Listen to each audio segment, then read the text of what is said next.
Welcome to Shukla Study Point. आप सभी का स्वागत है आपके अपने YouTube channel Shukla Study Point में। मैं शिवम शुक्ला आप सभी दोस्तों का हार्दिक स्वागत करता हूं।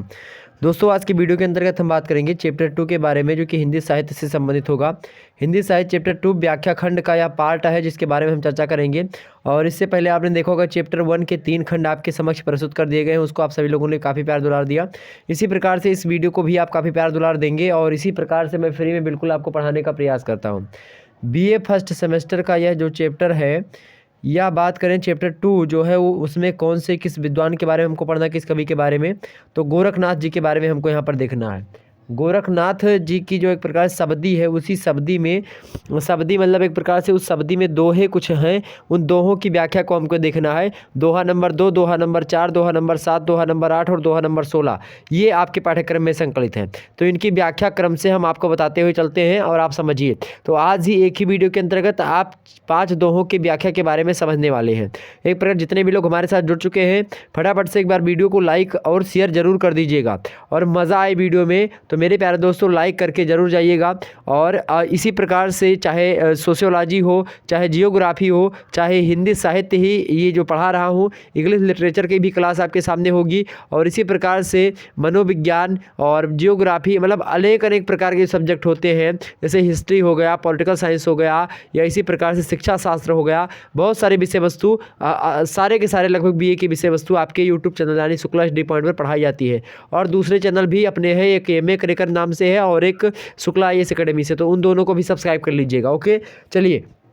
तो हिंदी साहित्य BA प्रथम सेमेस्टर के छात्र छात्राओं हेतु यह लेक्चर पूर्ण रूप से समर्पित है। और हिंदी साहित्य के बारे में बात कर रहा हूं, जिसके अंतर्गत आपके सिलेबस में हिंदी काव्य जो है आपको पढ़ना है। आदिकाल से उठाते हैं हम, जैसे हमने जो है इससे पहले विद्यापति जी के बारे में, विद्यापति से संबंधित 3 वीडियो आपके सामने व्याख्या खंड दे दिया है। उस तीनों को आप लोगों ने देखा नहीं तो उसको जाकर के देख लीजिएगा। अब इसमें हम गोरखनाथ जी के बारे में बात करेंगे। गोरखनाथ की बात की जाए तो गोरखनाथ भी एक प्रकार से जो है ये इंपॉर्टेंट कवि माने जाते हैं। ठीक, इंपॉर्टेंट कवि माने जाते हैं ये नाथ संप्रदाय की। गोरखनाथ के जन्म काल और स्थान कुल के विषय में विद्वानों में बहुत ज़्यादा मतभेद है। डॉक्टर हजारी प्रसाद द्विवेदी की बात की जाए तो उन्होंने इन्हें 9वीं शताब्दी में वर्तमान मानते हैं, मतलब जो है 9वीं शती के का वर्तमान एक प्रकार से मानते हैं गोरखनाथ को। ये कौन? आचार्य हजारी प्रसाद द्विवेदी। जबकि राहुल संकृत्यायन जी की बात की जाए तो उन्होंने इनका जन्म कब माना है? 845 ईस्वी में स्वीकार किया है। 845 ईस्वी में स्वीकार किया है। और जबकि द्विवेदी जी ने क्या माना है? 9वीं शताब्दी में माना है। ठीक, ध्यान रखेंगे। और डॉक्टर पीताम्बर दत्त जो बर्थवाल हैं, इन्होंने क्या माना है? 11वीं शती माना है, मतलब कि 1000 के बाद। और डॉक्टर रामचंद्र शुक्ला जो कि सबसे बड़े आलोचक माने जाते हैं हिंदी साहित्य जगत के, उन्होंने आचार्य शुक्ला जी ने क्या कहा है? 13वीं शताब्दी माना, मतलब लगभग 1200 जो है 1 से लेकर के 1300 के आसपास का समय जो है एक प्रकार से इनका काल रहा है। किसका? गोरखनाथ जी का। जबकि डॉक्टर राम कुमार वर्मा, मतलब डॉक्टर राम कुमार वर्मा जी मानते हैं, उन्होंने शुक्ल जी के मत को ही जो है एक प्रकार से जो है सहमति प्रदान कर दी और कहा जो शुक्ला जी ने कहा वही सत्य है, मतलब 13वीं शताब्दी। तो और नवीन खोजों के अनुसार अगर देखा जाए तो यही धारणा अधिक प्रबल हुई कि गोरखनाथ ने जो है ईसा की 13वीं शती के आरंभ में अपना साहित्य लिखा था। गोरखनाथ का मुख्य स्थान अगर बात की जाए तो गोरखपुर था, किंतु इनके मत का अधिक प्रचार प्रसार जो कहाँ पर था? पंजाब और राजस्थान के क्षेत्र में था। यह बात भी आप लोग जान लीजिए। ठीक, यह बात भी आप लोगों को पता होनी चाहिए, तो हमने आपके सामने बता दी। वैसे इनकी रचनाओं की बात की जाए, नाम कौन कौन से हैं? एक रचना इनकी शब्दी है, जो कि आपके पाठ्यक्रम में उनकी व्याख्या भी देखेंगे हम। पद है कुछ इनके और भी रचनाओं में। प्राण संकाली रचना इनकी है। शिष्या दर्शन इनकी रचना है। नर वयबोध इनकी रचना है। अभय मात्रा जोग इनकी रचना है। आत्म बोध इनकी रचना है। 15 तिथि इनकी रचना है। और जो है सप्तवार इनकी रचना है। मछींद्र है। गोरख मछींद्र गोरख बोध की रचना है। और रोमावली इनकी रचना है। ज्ञान तिलक इनकी रचना है। ज्ञान चौतीसा भी इन्हीं ने लिखा है। और पंचमात्रा, ये सब जो है इनकी रचनाएं संकलित हैं। ठीक, और ध्यान रखेंगे गोरखनाथ के ग्रंथों का एक प्रकार से ग्रंथों की संख्या अगर बात की जाए तो 40 संख्या मानी जाती है। गोरखनाथ के ग्रंथों की संख्या कितनी है मेरे भैया? 40 है। किंतु बात की जाए पीताम्बर डॉक्टर थे इन्होंने, डॉक्टर पीताम्बर दत्त बर्थवाल, डॉक्टर मतलब PhD धारक थे। तो डॉक्टर पीताम्बर दत्त बर्थवाल की बात की जाए, उन्होंने इनकी रचनाओं का संग्रह किया और गोरखबाणी नाम से पुस्तक छापी। गोरखबाणी नाम से इन्होंने पुस्तक छापी और गोरखबाणी नाम से जो संकलित पुस्तक है उसको संपादन किसने किया था? डॉक्टर पीताम्बर दत्त बर्थवाल ने ही किया था। उनकी रचनाओं की संख्या अगर बात की जाए तो जो है पीताम्बर दत्त बर्थवाल ने केवल कितनी मानी है? 14 मानी है। जबकि गोरखनाथ के ग्रंथों की मतलब संख्या कितनी है? लगभग 40 है, लेकिन 14 मानी है। और 14 हमने आपके सामने बता दिए पहले से। कौन कौन से? शबदी, दूसरा है पद, तीसरा है प्राण संकाली, चौथा है शिष्या दर्शन, और पांचवा है नर वैबोध, और छठवां है अभय मात्रा जोग, और जो है आपका सातवां है आत्मबोध, आठवां है 15 तिथि, और आपका नौवां है सप्तवार, 10वां है मच्छिंद्र गोरखबोध, और 11वां है आपका रोमावली, और जो है आपका ज्ञान तिलक है 12वां, 13वां आपका कौन सा है? ज्ञान चौतीसा, और 14वां और लास्ट है कौन सा? पंचमात्रा। ये गोरखबाणी के जो है रचनाएं हैं, जो कि गोरखबाणी नामक पुस्तक में पीताम्बर दत्त बर्थवाल के द्वारा संकलित और संपादित की गई पुस्तक है, जो कि गोरखनाथ के द्वारा लिखे गए जो है काव्यों के संग्रह है। ठीक, इतनी बात क्लियर हो गई। तो आपसे आप कभी भी प्रश्न पूछे तो आप बता दीजिएगा। ऐसे इनकी अन्य रचनाओं में भी कुछ हमको मिलते हैं, जैसे कि महादेव गोरख पुष्टि और गोरख सत्य, ये भी इन्हीं की रचना। गोरख गणेश गोष्ठी, ये भी रचना है। निरंजन पुराण, अष्टाक्षरी, ये सब रचनाएं भी गोरखनाथ के द्वारा ही लिखी गई हैं।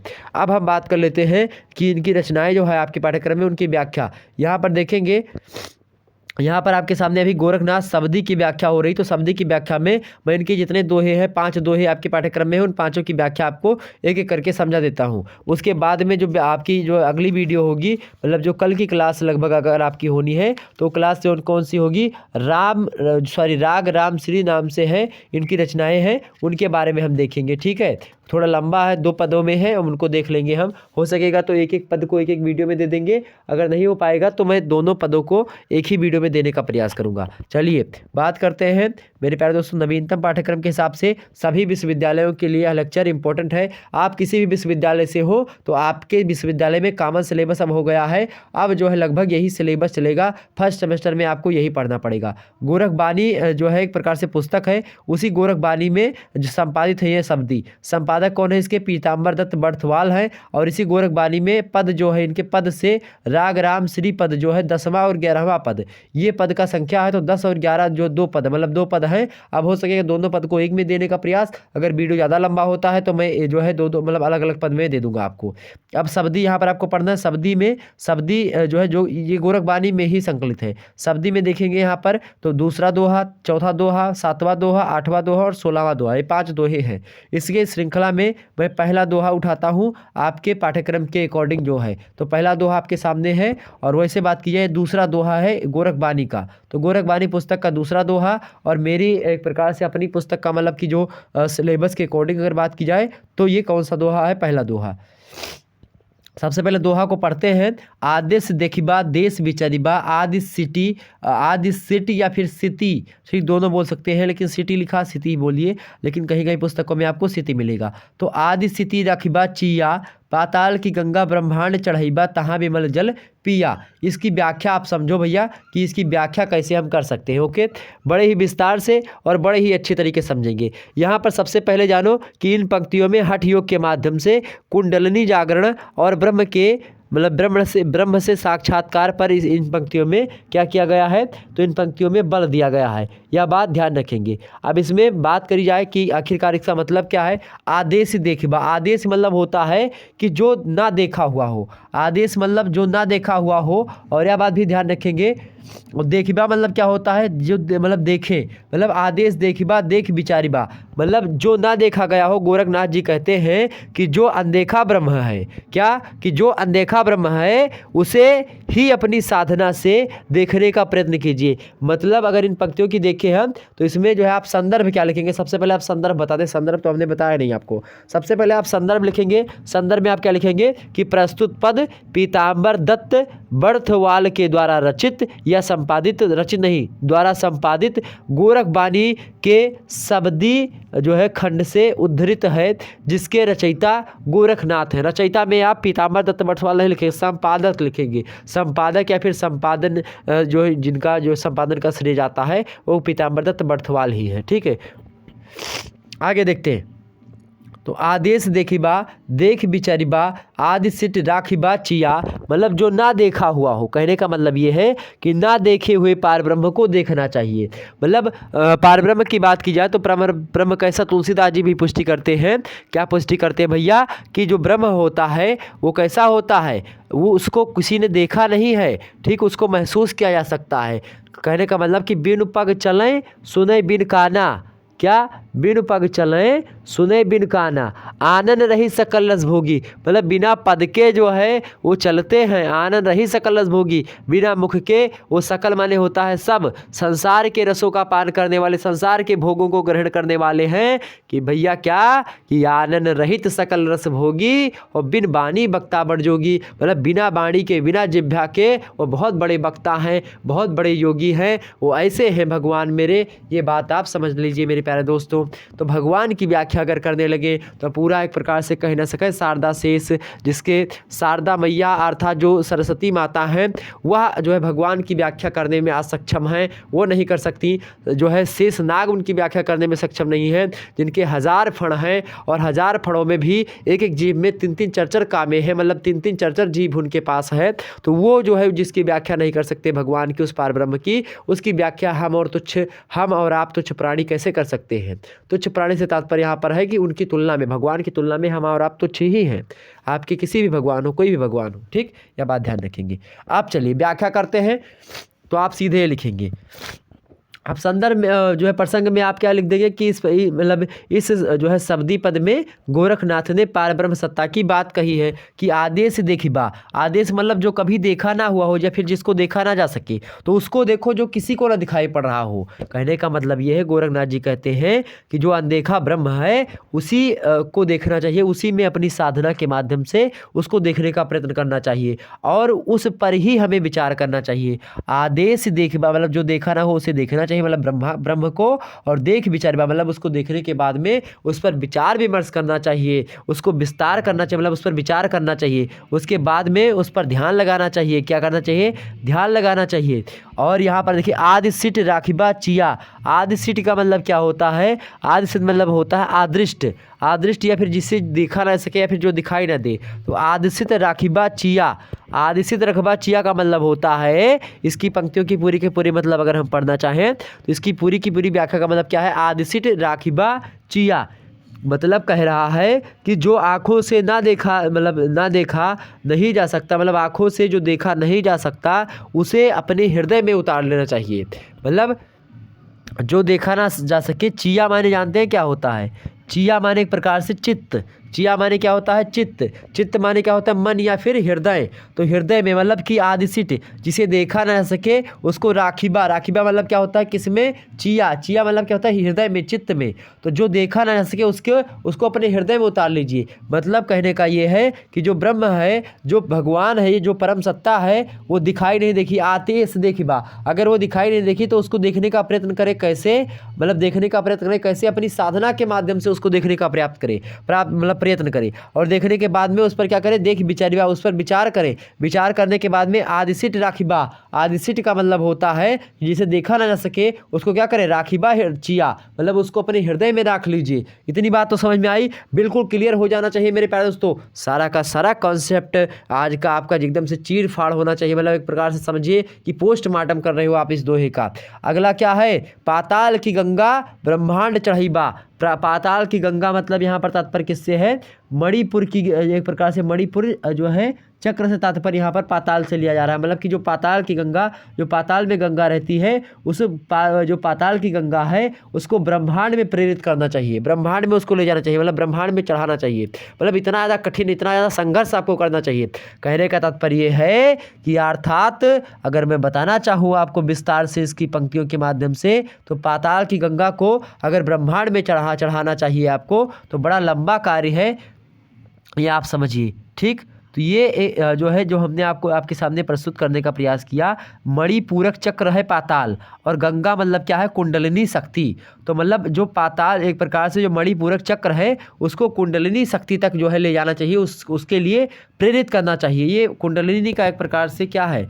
ये हठ योग है। ठीक, मतलब कहने का ये है कि तात्पर्य है कि जो साधक को 60 जो चक्र होता है उस 60 चक्रों वाले योग मार्ग के माध्यम से पाताल अर्थात मणिपूरक चक्र की गंगा अर्थात कुंडलिनी शक्ति को ब्रह्मांड अर्थात शस्त्राचार्य चक्र या फिर ब्रह्मरंध्र जिसको कहते हैं उसमें चढ़ाना चाहिए। ज़्यादा कठिन हो गया। आप ये सोचिए कि पाताल, आप सीधे लिख देंगे कि पाताल की गंगा को ब्रह्मांड के, मतलब एक प्रकार से आप सीधे लिखेंगे कि पाताल और पाताल के स्थान पर आप बीच में मणिपुर लिख देंगे, मणिपुर चक्र की गंगा को ब्रह्मांड में प्रेरित करना चाहिए। आगे है कि तहाँ विमल जल पिया, जो व्यक्ति इसको कर लेता है तो वही पहुंच करके योगी या जो व्यक्ति होता है या जो महात्मा होता है वो साक्षात्कार रूप में निर्मल जल पीता है अर्थात पार ब्रह्म के दर्शन हो जाते हैं, उसमें लीन हो जाता है, उसमें विलीन हो जाता है। हे मेरे प्यारे दोस्तों, इसका मतलब ये है कि जब आप बहुत ज़्यादा संघर्ष करेंगे, बहुत ज़्यादा कठिन परिश्रम करेंगे, अपने धर्म अर्थ काम और मोक्ष के माध्यम से धर्म अर्थ काम करेंगे तो आपको क्या होगा, आपको जीवन के चरम और परम लक्ष्य अर्थात मोक्ष की प्राप्ति हो जाएगी। यही इसका कहने का तात्पर्य है। तहाँ विमल जल पिया अर्थात जब आप ये सब कर ले जाएंगे तभी क्या होगा, साधक कुंडलिनी जागृत करके ही उस अलख अर्थात अलक्ष्य जो होता है, जो अर्थात मोक्ष होता है, उसको एक प्रकार से प्राप्त कर लेता है, उसके रूप में पहुंच जाता है। कुंडलिनी जो है वो वहाँ पर पहुंच जाता है। मतलब कहने का ये है कि ब्रह्म के साक्षात्कार रूपी रस का पान हो जाता है। इतनी बात आपकी समझ में आई कि नहीं आई? अगर बोलो बातें समझ में आ रही तो फटाफट से वीडियो को लाइक करके और शेयर कर दीजिए मेरे प्यारे दोस्तों। एक दोहे की व्याख्या इतनी लंबी होती है, आपको समझ में आ गया होगा कितनी जटिल परिश्रम और कठिन परिश्रम के बाद में ये सारी बातें आपके समक्ष प्रस्तुत करने का प्रयास किया जाता है शुक्ला HD पॉइंट के माध्यम से। आप एक बार वीडियो को लाइक और शेयर करें। अगले दोहे की ओर बढ़ते हैं। अगला दोहा आपके सामने आ चुका, गोरखनाथ जी का है दूसरा, इस जो है आपके सिलेबस के अकॉर्डिंग दूसरा दोहा, और जो है बात की जाए गोरखबानी का एक प्रकार से चौथा दोहा। ठीक है, देखिए यहाँ गोरखबानी पुस्तक में जो है आपका शब्दी है उस शब्दी का चौथा दोहा है। अगला देखते हैं क्या लिखा है कि वेद कते बना खाड़ी, इसको आप खा पढ़ेंगे, जो सा लिखा है ये वाला षटकोण वाला सा, इसको खाड़ी पढ़ेगा, खा पढ़ा जाता था पहले। खाड़ी वाणी सब ढंग की तलियाड़ी, गगन सिसर महिग शबद प्रकाश्या, ताह बूझे अलख बिनाड़ी। तो इसकी व्याख्या आप समझिए, बड़ी ही जटिल व्याख्या इसकी भी, आप इसको समझने का प्रयास करें। चले इसकी व्याख्या देखें आप सभी लोग फटाफट से। क्या लिखा है कि वेद कतेब, क्या लिखा है भैया, वेद कतेव न खाड़ी वाणी। वेद खाड़ी माने होता है कि शास्त्र, खाड़ी माने होता है शास्त्र, और वाणी मतलब होता है वाणी, ये तो आप जानते हैं। वेद कतेब मतलब होता है वेद, वेद माने वेद, कतेब मतलब होता है किताब, कतेब माने किताब, वेद माने वेद, और मतलब इसका एक तात्पर्य, वेद कतेब का एक तात्पर्य भी आप धर्म ग्रंथों से मान सकते हैं। ठीक, तो वेद कतेब मतलब कि जो वेद हैं, किताबें हैं या धर्म ग्रंथ हैं, जो वो खाड़ी बाणी, मतलब खाड़ी बाणी मतलब क्या होता है, जो शास्त्र है। खाड़ी मतलब क्या होता है, शास्त्र। तो वेद कतेब न खाड़ी बाणी मतलब ये सब जो है ये सब सही तरीके से नहीं बता पा रहे हैं। ढकी तलयाणी, सब ढकी तलयाणी मतलब जो कुछ है भगवान का आवरण है, मतलब भगवान पर ही आवरण करते हैं, मतलब भगवान की व्याख्या सही तरीके से नहीं कर पा रहे हैं। गोरखनाथ यहाँ पर क्या कहते हैं, सबसे पहले आप क्या लिखेंगे, जो प्रसंग होगा आपका, जो संदर्भ होगा वही होगा। संदर्भ क्या होगा, संदर्भ होगा आपका कि प्रस्तुतपद पीताम्बर दत्त बर्थवाल द्वारा संपादित गोरखबानी के शब्दी जो है खंड से उद्धृत है, जिसके रचयिता गोरखनाथ है। प्रसंग में आप इसमें लिखेंगे कि यहाँ पर गोरखनाथ जी ने ईश्वर को प्राप्त करने के लिए वेदों, शास्त्रों, धर्म ग्रंथों को व्यर्थ बताया है और शून्य साधना के माध्यम से ब्रह्म से साक्षात करने की बात कही है। तो यहाँ पर कहा कि वेद कतेब न खाणी बाणी सब ढकी तलयाणी, तो इसका मतलब ये होता है, आणी मतलब होता है आवरण, और ढकी मतलब होता है ढकी हुई या आच्छादित। मतलब वेद और कतेब मतलब वेद या धर्म ग्रंथ जो है या शास्त्र पुराण जो हैं या सब जो भी चीज़ें हैं, ये सब धर्म ग्रंथों को एक प्रकार से मतलब भगवान को एक प्रकार से डिफाइन नहीं करते हैं सही तरीके से, भगवान को पूर्ण रूप से नहीं बताते कि क्या चीज़ें हैं। मतलब गोरखनाथ जी कहते हैं कि उस पार ब्रह्म के बारे में वेद पुराण धर्म ग्रंथ शास्त्र कुछ सही बात नहीं बता पाए हैं, क्योंकि वह अनिर्वचनीय है। मतलब क्या है, इन सभी ने क्या किया है, इसके वास्तविक स्वरूप को ढक करके रखने का प्रयास किया, ऐसा गोरखनाथ जी कहते हैं। ठीक, अर्थात अगर इसकी बात की जाए कि ब्रह्म को, सत्य को प्रकट करने के बजाय ये सब उसी पर आवरण ढालते रहे, मतलब कि तली आड़ी, ठीक, ढकी तली आड़ी, ये कहने का गोरखनाथ जी का मतलब है। लेकिन ऐसा बिल्कुल भी नहीं है, बहुत सारी व्याख्याएं मिलेंगी आपको, ठीक है। तो आप इनकी बातों पर विश्वास उतना ज़्यादा मत करिएगा, ये इनका खुद का मत था, तो इनके बारे में हमको पढ़ना है, बस ये समझिए इनका खुद का मत था, उस समय के हिसाब से इनका मत था, जहाँ तक इनकी जानकारी थी उतना मत था। अब आप अपने जानकारी के हिसाब से, अब वर्तमान में क्या परिस्थिति है, क्या कंडीशन है, उसके हिसाब से आप अपने हिसाब को ढालें। लेकिन जहाँ तक बातें, कुछ बातें इनकी हमारी, मतलब कुछ बातें हर एक कवि की सही होती हैं, कुछ बातें उसमें आलोचना जो है पूर्ण होती हैं, तो हर एक बातों पर विश्वास करना उतना आवश्यक नहीं होता है। कुछ कुछ बातों पर आपको जो अच्छी चीज़ें हैं या फिर जो सत्य चीज़ें हैं या फिर जो भी चीज़ें उनको आपको पढ़ना है, जीवन में ढालने की बात जो है आपकी आए, तो उसको आप करें या ना करें वो आप पे डिपेंड करता है। अगला क्या है, गगन शिसर, गगन शिसर महि शबद प्रकाश्या, गगन शिसर महि शबद प्रकाश्या, इसका मतलब ये है कि यदि जो है ब्रह्म के यथार्थ स्वरूप को जानना है, समझना है, शबद प्रकाश मतलब उस पर अच्छे तरीके से कहना है, तो तह बूझे अलख बिनाड़ी, मतलब कहने का मतलब ये है कि यदि ब्रह्म के यथार्थ स्वरूप को जानना है, आपको सही तरीके से समझना है, तो समाधि के द्वारा शून्य शिखर पर, मतलब एक प्रकार से आपको समाधि लेनी पड़ेगी, तब करना पड़ेगा। उसमें जो है एक प्रकार से गगन शिखा या ब्रह्मरंध्री में जो शब्द प्रकाशित होता है वही पार ब्रह्म है। साधक कुंडलनी जागृत करके ही जो है अपने जो अलक्ष्य होता है या अलख होता है उसको जो है क्या करता है, ईश्वर को जान और समझ सकता है इसके माध्यम से। तो ये बात यहाँ पर है। तो इसमें शून्य साधना के माध्यम से तम बूझे अलग बिनाड़ी, मतलब आपको ब्रह्म तभी बूझेगा, तभी आप जान बूझे, मतलब होता है जानकारी बना, बिनाड़ी माने होता है ब्रह्म, ठीक, ध्यान रखेंगे। अलख माने होता है, अलख यहाँ पर जो लिखा है अलख माने होता है जो अलग चीज़ें आपको मिलनी है, अर्थात जो मोक्ष की प्राप्ति या फिर जो आपको ईश्वर की प्राप्ति लेनी है, तह बूझे अलग पढ़ाई, तब आपको अलख मिलेंगे, तब आपको अलक्ष्य रूपी पार ब्रह्म मिलेगा। कब, जब गगन शिसर महि शबद प्रकाश्या, जब गगन शिखर पर, मतलब एक प्रकार से गगन या शून्य शिखर पर आप समाधि लेंगे, समाधि द्वारा शून्य शिखर मतलब कि गगन शिखा के द्वारा ब्रह्मरंध्री की जब प्राप्ति हो जाए, तो एक प्रकार से चीज़ें, तो समाधि द्वारा शून्य शिखर में जो शब्द प्रकाशित एक प्रकार से होता है या होती है वही जो है पार ब्रह्म है, और साधक कुंडली जागृत करके ही अपने लक्ष्य को प्राप्त कर सकता है। तो ये इसकी व्याख्या थी जो हमने आपको बताई। आगे व्याख्या समझते हैं। इसमें आप विशेष में क्या लिखोगे, विशेष में आप लिखेंगे कि इसमें जो है हठ योग से ब्रह्म साक्षात्कार पर क्या किया गया है, जोड़ दिया गया है, मतलब ब्रह्म से मिलने पर एक प्रकार से बल दिया गया हठ योग के माध्यम से। आगे बात की जाए, दूसरा अनुप्रास अलंकार का प्रयोग इसमें किया गया है। अनुप्रास अलंकार का प्रयोग यहाँ पर देखेंगे, यहाँ पर नाना लास्ट में मिल रहा है, अनंत्यानुप्रास इसमें मिल रहा है, ठीक, ड़ी ड़ी ड़ी मतलब बहुत ज़्यादा यहाँ पर मिल रहा है। इसी प्रकार से आप देखेंगे वेद कतेब, ठीक है, नखाड़ी बाणी सब ढक तलियाणी, गगन शिसर मही शबद प्रकाश्या तह बूझे अलख बिनाड़ी। तो यहाँ पर आप देखेंगे अनंत्यानुप्रास की जो है झलक दिखाई पड़ती है। आगे समझते हैं। तीसरा जो है अपने आपके सिलेबस के हिसाब से और जो है शब्दी का 7वां दोहा। अगर ये है क्या कि हसीबा जो है खेलिबा, हसीबा खेलिबा रहिबा रंग, काम क्रोध ना करिबा संग, हसीबा खेलिबा गाइबा गीत, और ढिढ़ कर राखी अपना चीत। इसकी आप सबसे पहले प्रसंग में क्या लिखेंगे, प्रसंग वही रहेगा आपका कि प्रस्तुत पद पीताम्बर दत्त बर्थवाल के द्वारा संपादित गोरखवाणी के शब्दी से उद्धृत है या शब्दी खंड से उद्धृत है या लिया गया है, जिसके रचयिता गोरखनाथ जी हैं। इतना आप लिखेंगे। उसके बाद में इसकी व्याख्या लिखेंगे। हसीबा माने होता है हंसना चाहिए, जो है खेलिगा मतलब क्या होता है, खेलना चाहिए, दृढ़ मतलब होता है एक प्रकार से जो है आगे समझते हैं इसको। तो हसीबा जो है खेलिबा रहिबा रंग, कहने का मतलब ये है प्रसंग समझिए पहले क्या प्रसंग है। यहाँ पर जी है जो गोरखनाथ जी हैं उन्होंने दृढ़तापूर्वक अपने चित्त को ईश्वर में लगाए रहते हुए हंसी पूर्वक या उत्साहपूर्वक हंसी खुशी जीवन बिताने की दिशा एक प्रकार से दिशा की ओर संकेत किया, संदेश दिया है।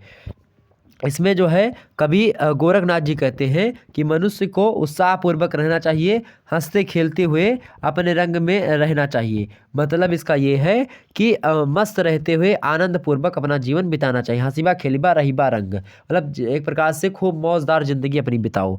आगे क्या है कि काम क्रोध ना करिबा संग, काम क्रोध ये सब मत अपने संग में मत आने दो, इसको मत अपने पास रखने दो। जो काम वासना है और जो क्रोध का साध है, मतलब क्रोध का साथ अगर आप करते हैं या काम वासना से आप जो है ज़्यादा उसमें पड़ जाते हैं, तो ये सब आपको एक प्रकार से निगेटिव चीज़ें, नकारात्मक चीज़ें हैं, इनमें नहीं पड़ना है, मतलब इनका संग आपको नहीं करना है, काम क्रोध का आपको संग नहीं करना है। क्या करना है, ज़िंदगी को हसीबा खेलिबा रहीबा संग, हंस खेल करके ज़िंदगी को जो है बिताना। हसीबा खेलिबा रहीबा रंग, मतलब ये रंग जो एक प्रकार से, रंग का तात्पर्य यहाँ पर ये है कि एक प्रकार से अपने जीवन को खूब हंसी खुशी में आनंदपूर्वक जीवन व्यतीत करो। तो हसीबा खेलबा तो अच्छे तरीके से आपका जीवन बीतेगा। काम क्रोध अपने साथ में मत रखिए। हसीबा खेलिबा गईबा गीत, हंस खेल करके गीत गाएं आप, मतलब हमें हंसते खेलते हुए गीत गाते हुए आनंदित रहना चाहिए। कहने का तात्पर्य ये है, किंतु साथ ही साथ एक साधक की भांति दृढ़ कर राखी अपना चित्त, मतलब अपने मन को अपने हृदय पर, मतलब अपने मन पर, अपने हृदय पर संयम भी रखना चाहिए। मतलब इतने ज़्यादा आप हंस खेल में ना बिजी हो जाओ कि आप भगवान को ही भूल जाओ, आप साधक ना ही रह जाओ, आप साधे बनने का कोशिश करो, या फिर आप अपने आप को एक प्रकार से भगवान से दूर ले जाओ। तो ऐसा भी आपको नहीं करना है। आपको हंसते खेलते हुए गीत गाते हुए आनंदित रहना चाहिए, किंतु साथ ही साथ एक साधक की भांति अपने मन पर भी संयम करना चाहिए। तभी हम जीवन में सन्मार्ग पर चल पाएंगे, या हम अपने जीवन का चरम और परम लक्ष्य प्राप्त कर पाएंगे। ठीक, तो ये था इस लाइन की व्याख्या। इसकी अगर बात की जाए तो इसमें अगर आप देखेंगे तो इसमें भी अनुप्रास अलंकार का प्रयोग किया गया है। यहाँ पर देखेंगे हसीबा खेलिबा रहीबा संग और हसीबा खेलिबा गाइबा गीत। ये देखिए यहाँ पर हसीबा खेलिबा, ये देखिए लगातार जो है एक वर्णों की आवृत्ति मिल रही है, तो ये भी एक प्रकार से अनुप्रास ही है। ठीक है, आगे चलते हैं। तो अलग अनुप्रास अलंकार का प्रयोग हुआ है और सहज साधना पर इसमें बल दिया गया। खूब सहज साधना है कि हाँ, खूब हंसो खेलो गीत गाओ मज़े लो, कोई दिक्कत की बात नहीं, लेकिन काम क्रोध है इस पर अपने जो है संयम रखो। ज़्यादा क्रोध भी जो है सेहत के लिए हानिकारक है, और काम वासना तो है ही। ठीक, आगे देखते हैं अगली व्याख्या दोहे की। अगली व्याख्या आपके सामने आ चुकी है सभी के। हिंदी साहित्य का जो पढ़ रहे हैं आप, वो काव्य संग्रह है। काव्य संग्रह की बात की जाए, ये पुस्तक आती काव्य संग्रह नाम से। और पुस्तक की बात की जाए तो वह पुस्तक आपके सिलेबस के अकॉर्डिंग ही आती काव्य संग्रह की। हिंदी साहित्य एवं काव्य संग्रह पुस्तक का नाम है। आप इस पुस्तक को बाई कर सकते हैं, खरीद सकते हैं, और इसमें सारी चीज़ें आपको मिल जाएंगी। चौथा अगर बात की जाए, चौथा तो है आपके सिलेबस का, और आठवां जो है इस जो है किसका भाई, तो गोरख बानी में संकलित, गोरख बानी पुस्तक में संपादित जो है किसके द्वारा संपादित है भैया, तो गोरख जो है पीताम्बर दत्त बर्थवाल के द्वारा संपादित है। और आठवां दोहा उसका है सबदी का। ठीक, अब इसमें देखिए ये क्या है, इसमें भी थोड़ी बहुत आप देखेंगे सहज साधना ही दिखाई पड़ रही है। सहज साधना पर ही इसमें जो है बल भी दिया गया है, चूँकि यहाँ पर आप देख सकते हैं। साथ ही साथ इसमें भाषा भी परिमार्जित है, और अनुप्रास अलंकार इसमें भी आप देख सकते हैं। ठीक, हसीबा खेलिबा धरिबा ध्यान, मतलब हंस खेल करके आपको ध्यान धरना है। यहाँ पर ये कह रहा है अहनिस कथिबा ब्रह्म ज्ञान। अहनिस अहनिस मतलब होता है दिन रात, आहि माने होता है दिन, और निस मतलब क्या होता है रात ही। ठीक, ध्यान रखें। तो अहिनिस माने दिन रात। कथिबा माने क्या होता है, कथिबा माने होता है कहना, या फिर एक प्रकार से कहना या कहना चाहिए। ठीक, तो यहाँ पर इसका मतलब क्या हुआ, हसीबा खेलिबा धरिबा ध्यान अहिनिस कथिबा ब्रह्म ज्ञान। मतलब ब्रह्म ज्ञान मतलब होता है ज्ञान, ब्रह्म माने ब्रह्म का ज्ञान, तो ब्रह्म का ज्ञान कहना चाहिए। हंसते खेलते हुए ध्यान रखना चाहिए और ब्रह्म का ज्ञान कहना चाहिए। ठीक है, ध्यान रखेंगे, मतलब कहने का तात्पर्य ये है कि जो है इसकी भी आप जो है सबसे पहले आप अगर बता दें जो है इसकी क्या जो है क्या बोलते हैं उसको यार, संदर्भ। हाँ, संदर्भ आप देखिए, इसका संदर्भ क्या लिखेंगे, वही लिखेंगे कि प्रस्तुत पद पीताम्बर दत्त बर्थवाल द्वारा संपादित गोरख बानी की शब्दी जो है खंड से उद्धृत है, जिसके रचयिता गोरखनाथ जी स्वयं है। ठीक, इतना लिखेंगे, या स्वयं नहीं लिखेंगे, गोरखनाथ जी हैं। उसके बाद में आप क्या लिखेंगे, प्रसंग में, प्रसंग में आप सीधे सीधे लिखिएगा कि यहाँ पर हंसते खेलते हुए भी मन पर संयम रखते हुए सांसारिक माया में ना भटकने और ईश्वर से भक्ति ही या फिर ईश्वर से ही कल्याण का उपदेश दिया गया है। यहाँ पर समझे इसकी व्याख्या कि हसीबा खेलिबा धरिबा ध्यान अहिनिस कथिबा ब्रह्म ज्ञान। मतलब गोरखनाथ जी कहते हैं, आप लिखेंगे कि हमें अपना जीवन उत्साहपूर्वक हंसी खुशी से बिताना चाहिए, और बिताते हुए साथ ही साथ आपको क्या करना है, ईश्वर को भी अपने ध्यान में रखना चाहिए। मतलब कि धरिबा ध्यान, हंसते खेलते हुए ईश्वर का ध्यान धरना चाहिए, और साथ ही साथ ईश्वर में ध्यानरत रहना चाहिए। ठीक, अहिनिस कथिबा ब्रह्म ज्ञान मतलब दिन रात आपको क्या करना चाहिए, अपन दिन रात ब्रह्म ज्ञान की बातें करनी चाहिए, ईश्वर में ध्यानरत रहना चाहिए। तो अहिने मतलब दिन रात आपको ईश्वर में लीन रहना चाहिए, ये बात भी है। मतलब आप हंस खेल करके भगवान का नाम लें, ये बात कही गई है। जैसे तुलसीदास जी ने भी इस बात की पुष्टि करी है कि कलयुग केवल नाम धारा, सुमिर सुमिर नर उतरे पारा सहज साधना है। कि मतलब आप अगर नाम लेते हैं, आप खाना खाकर उठे तो जय श्री राम, जय सिया राम, हे भगवान, हे कृष्ण, तो ऐसे आप अगर बोल दे रहे तो भी आपका नाम वो काउंट हो रहा है वहाँ पर। अगर इसी प्रकार से आप कहीं पर भी हैं, आप भगवान नाम ले रहे हैं, ऐसा नहीं कि आप जूता पहने हैं तो आप भगवान नाम नहीं ले सकते, तब भी आप भगवान नाम ले सकते हैं। भगवान इससे गुस्सा नहीं होते हैं, ठीक है, आप बात ध्यान रखेंगे। लेकिन कहीं पूजा वूजा में अगर आप बैठे तो चप्पल जूता पहन के ना बैठे, ये एक प्रकार से अपने आप को ही बुरा लगता है तो भगवान को भी बुरा लगेगा। अगर आप कहें कहीं पर हैं, अगर आप मान लेते पूजा पाठ करने में सक्षम नहीं है तो आप अपने घर में बैठ के रजाई में लेटे तो भी आप भगवान का नाम स्मरण कर रहे हैं, तो भी आपका काउंट हो रहा है, ठीक है, आप बात ध्यान रखेंगे। अगला क्या है कि हंसे खेले, क्या भैया, हंसे खेले न करे मन भंग, हंसे खेले लेकिन ना करे मन भंग। हंसो खेलो भैया, हंसने खेले में कोई रोक टोक नहीं है, लेकिन ना करे मन भंग, अपने मन को भंग नहीं करना है। ते निहचल सदा नाथ के संग, मतलब अपने भगवान को, अपने इनको साथ में रखते हुए अपने मन को विचलित नहीं करना है। अर्थात अगर बात की जाए, सांसारिक होते हुए भी मन को विचलित नहीं होने देना है, या किसी माया के बस में आपको नहीं होना है, ना किसी माया के बस में आपको होना है। अपना अपने आप पर, अपने मन पर पूर्ण संयम करें, अपने ज्ञानेंद्री पर, अपने त्वचा पर और इस सब पर क्या करें, अपने आप पर संयम करें, मन को अपने कंट्रोल में रखें। वही दृढ़ स्थिर चित्त है और वही आपको रखना है। ते निहचल सदा नाथ के संग, मतलब कहने का तात्पर्य यहाँ पर यह है कि जीव ही सदैव ब्रह्म के साथ रमण करता है, उसका साथ प्राप्त करता है। ते निहचल सदा नाथ के संग, जो व्यक्ति क्या करता है, जो हंसने खेलने के साथ साथ ही अपने मन को भंग नहीं होने देना, किसी माया के बस में नहीं होता, मोह माया के चक्कर में नहीं पड़ता है, हंसते खेलते हुए अपने जीवन को व्यतीत करता है। साथ ही साथ धरिबा ध्यान, हंसीबा खेलबा धरिबा ध्यान, मतलब हंसते खेलते हुए भगवान का स्मरण करता है, ध्यान करता है। ये बातें पूर्ण रूप से सत्य हैं गोरखनाथ जी की, इस पर मैं भी मोहर लगाता हूँ, विद्वानों ने भी मोहर लगाया है मेरे प्यारे दोस्तों, और आप भी इसको अपने जीवन में उतारें। यही सत्य है और यही आज का एक प्रकार से ज्ञान है, यही आज का सार है और यही धर्म है मेरे प्यारे दोस्तों, और यही धारण करना चाहिए, या यही आपका परम कर्तव्य है कि आप किसी भी काम को कर रहे हैं, अगर काम करने के बाद में थोड़ा सा आपको फुर्सत मिलती है तो एक आधे दो बार दिन में अगर भगवान का नाम आप ले लेते हैं तो आपको जीवन के परम और चरम लक्ष्य की प्राप्ति हो जाती है। ठीक, आगे बढ़ते हैं, ज़्यादा भक्तिवान मत हो, मतलब बनने का प्रयास करें, लेकिन हाँ अपने कार्य के साथ साथ अपने जीवन की समस्त इच्छाओं की पूर्ति करने के तदुपरांत, या जीवन के समस्त इच्छाओं की पूर्ति करते हुए आप भगवान से कटे मत, भगवान को भूलो मत। कहने का तात्पर्य है, बहुत सारे लोग थोड़ा सा कोट पैंट टाई पहन लिए, अब उसी में मगन है कि अब भगवान क्या है, हम ही सब कुछ हैं जो हैं, उनका भगवा नहीं मिल रहा है, तो आप ऐसे में ना मत डूबिए, तो डूबे डूबे ऐसे चले जाएंगे। इसके बाद में आपको कुछ पता नहीं कि आपकी जीवात्मा जो है आपकी वो कहाँ पर जाए। मरने के बाद में आप मरने का सत्य, जो जीवन है ना, जीवन में केवल और केवल अगर कोई चीज़ सत्य है तो मृत्यु सत्य है, और मृत्यु से ही लोग भयभीत होते हैं। कोई भी व्यक्ति हो जो अपने आप को कहते हैं कि मैं जो है क्या हूँ, जिसको क्या बोलते हैं उसको, जो किसी भगवान को नहीं मानता है, जो किसी भगवान को नहीं मानता उसको क्या बोलते हैं। एक तो होता है कि जो है भगवान को मानने वाले होते हैं, एक भगवान को नहीं मानते। एक बहुत ज़्यादा प्रचलित है कि बहुत ज़्यादा जो अपने आप को स्मार्ट समझते हैं, बहुत ज़्यादा लड़कियां अधिकतर जो है ऐसी होती है कि भगवान को, कुछ लड़कियां होती हैं स्टैंडर्ड जो अपने आप को बनती हैं, मैं भगवान में विश्वास ही नहीं करती।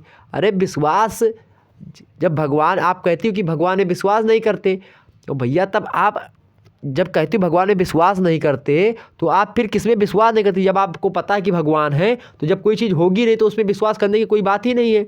अगर कोई चीज़ है तभी आप उसमें विश्वास कर सकते हैं और नहीं भी कर सकते हैं। तो आप जब भगवान में विश्वास नहीं करते इसका मतलब भगवान है जिस पर आप विश्वास नहीं करती हो, ये बात भी आपको समझना होगा। तो अब इससे कटो मत, ध्यान रखो इस बात का, और अपने आप को पहचानो, अपने आप की संस्कृति को जगाओ। जो सनातन आज के इतने दिन पहले, अब बात ही आ गई तो बोलना पड़ रहा है मेरे प्यारे दोस्तों। और आज जो कमेंट सेक्शन में इधर उधर की बातें जो है करा करते हो, ये सब कुछ नहीं है, ये सब कुछ नहीं, ये सब क्षणभंगुर है, ये क्षणिक आनंद है जिसमें आप लोग पढ़ रहे हो।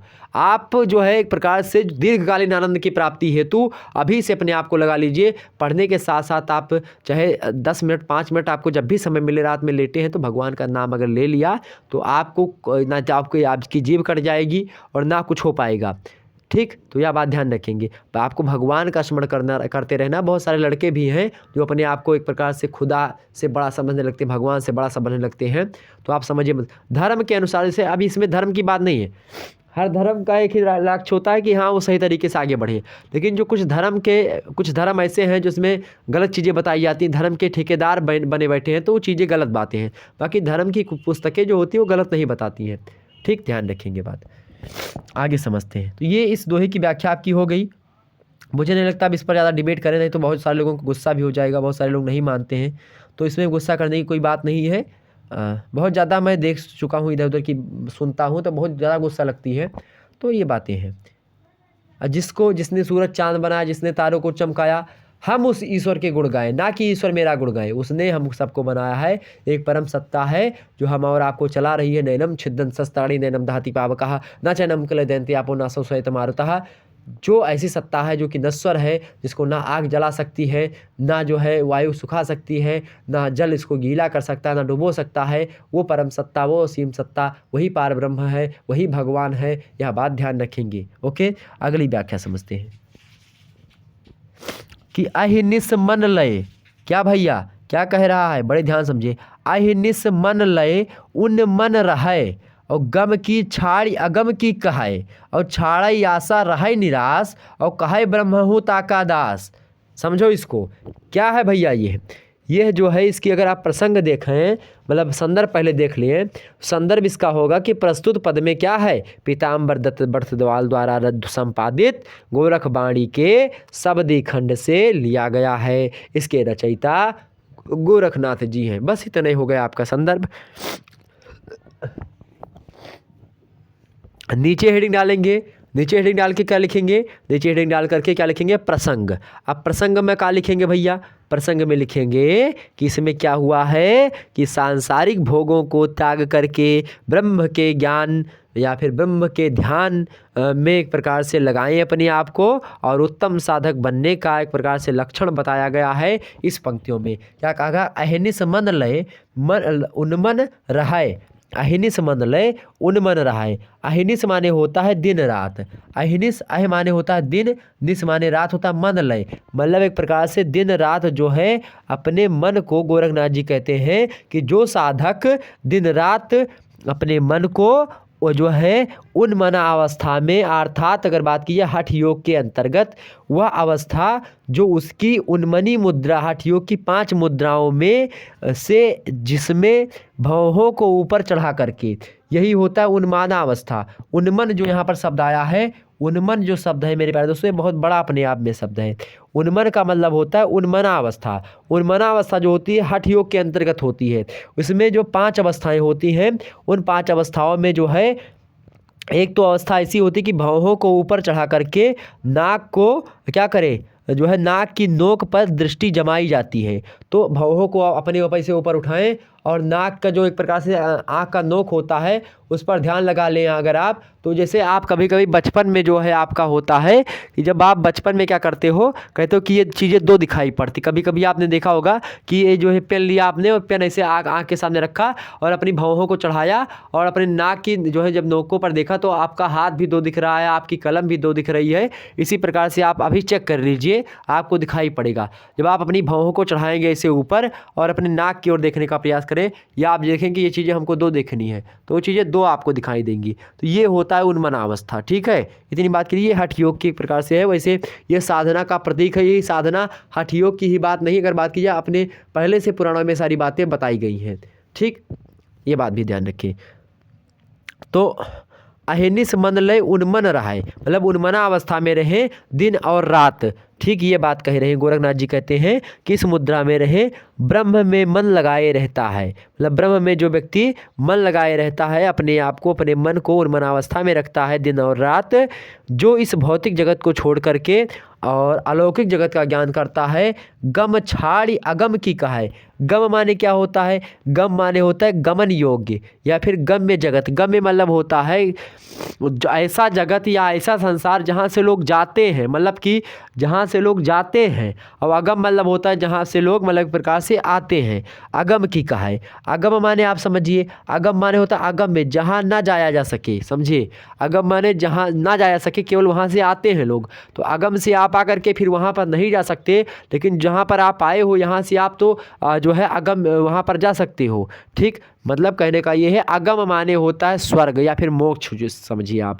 और जो यहाँ पर मृत्यु लोक है ये आपका क्या है? गम है। ठीक, तो गम की छाड़ या अगम की कहा है, मतलब मृत्यु लोक को छोड़ करके आप जो है स्वर्ग लोक की जो बातें कहता है, या फिर जो है जो ये बात की जाए जो भौतिक जगत है, जो भौतिक संसार है, उस भौतिक संसार को छोड़ करके जो अलौकिक जगत का ज्ञान रूपी साधना करता है, उसकी जो है चीज़ें करता है, उसके बारे में यहाँ पर बताया गया है। आध्यात्मिक बातें करता है, वो जो है वो चीज़ें होती है छाड़े आशा रहे निराश, मतलब जो क्या करता है? जो सांसारिक भोग त्याग करता है, जो सारी आशाओं को त्याग कर देता है, जो सांसारिक भोग या सांसारिक भोग है या उसको त्याग कर देता है, वही आशा। तो छाड़े आशा रहे निराश, और भाई जो आशा रहेगी वो निराशा देगी ही जब आप आशा छोड़ देंगे।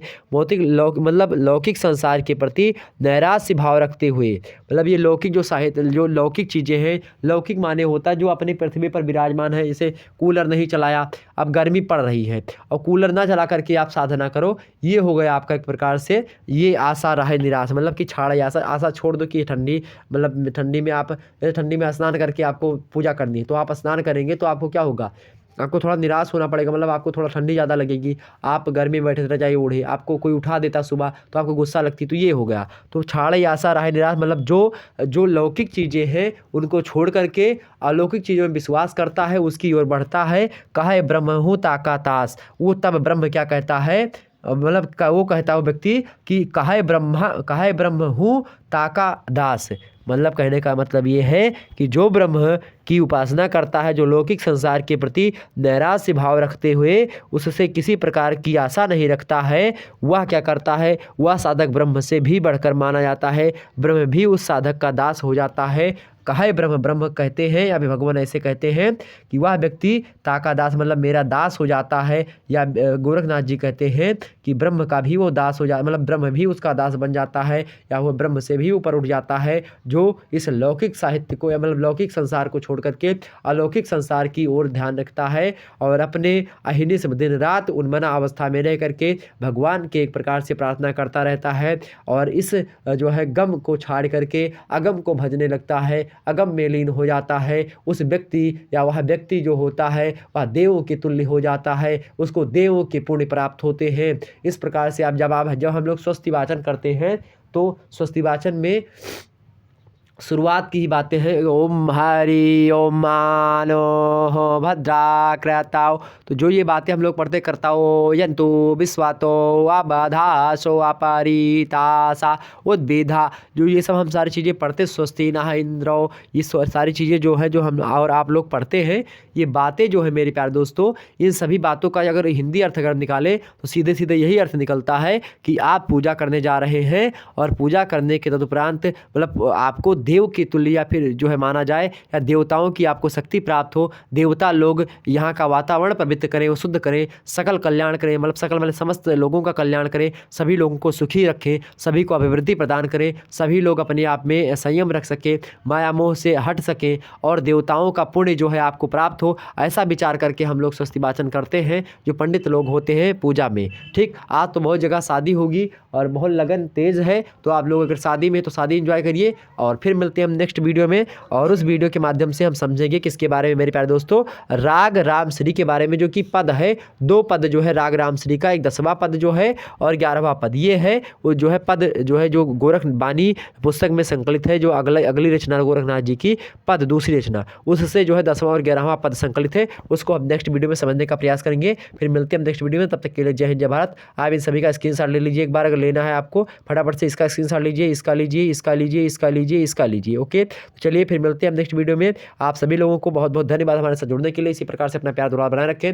Good night, I love you. Good night मेरे प्यारे दोस्तों, राम राम। सभी लोगों को जय हिंद, जय भारत। और एक बात और ध्यान रखें, काम में जो क्लास में आप लोग बातें करते हो इस पर मेरा फोकस रहता है। किसी दिन मैं सभी को ब्लॉक कर दूंगा जो भी व्यक्ति बातें करेंगे, ठीक है। आप केवल और केवल क्या करो, पढ़ाई पर फोकस करो। इतनी मेहनत अगर आप लोगों के लिए करते हैं तो लाइक और शेयर करो, 10-10 व्यक्तियों से ऊपर सभी लोगों को शेयर करो। और ये बात मुझको बिल्कुल भी मत कहना कि मैंने 10 सब्सक्राइब दिए हैं, 20 सब्सक्राइब दिए हैं। एक व्यक्ति बोल रहा था कि मैंने 10 सब्सक्राइब आपको दिलवाए हैं, अनसब्सक्राइब कर दूंगा अगर आप मुझे बातें नहीं करने दोगे। तो अगर वो व्यक्ति, मेरे दिमाग में कोई भी व्यक्ति ऐसा बोलेगा तुरंत ब्लॉक कर दिया जाएगा। यह बात ध्यान रखोगे। आप स्टूडेंट हो और आपका खुद का चैनल ये है, इसका मतलब ये नहीं है मेरे प्यारे दोस्त कि आप इस पर आकर के जो है अलग तरीके से बातें करेंगे, ठीक। तो आप इस पर बातचीत बिल्कुल भी ना करो। आप अपने सब्जेक्ट से रिलेटेड एक आध दो बातें कर सकते हो, लेकिन ज़्यादा वो भी नहीं, ठीक है। बात भी ध्यान रखें। लेकिन आप मतलब सब्जेक्ट से रिलेटेड आप कोई डाउट्स है आप उनसे पूछ लो, उनसे पूछ ले, ये सारी बातें आप क्वेश्चन आंसर खेलो, ये सब आप कर सकते हो। लेकिन आप अलग तरीके से बातें करते हो, लोग दूसरे बच्चे आते हैं जो पढ़ने वाले होते हो, डिस्टर्ब हो जाते हैं, चले जाते हैं यहाँ से। तो इसको बहुत सारी कंप्लेन आती है, तो आप लोग इसको सुधार लीजिए थोड़ा सा। ओके, फिर मिलते हैं नेक्स्ट वीडियो। तब तक के लिए जय हिंद, जय भारत। आप सभी का बहुत बहुत धन्यवाद।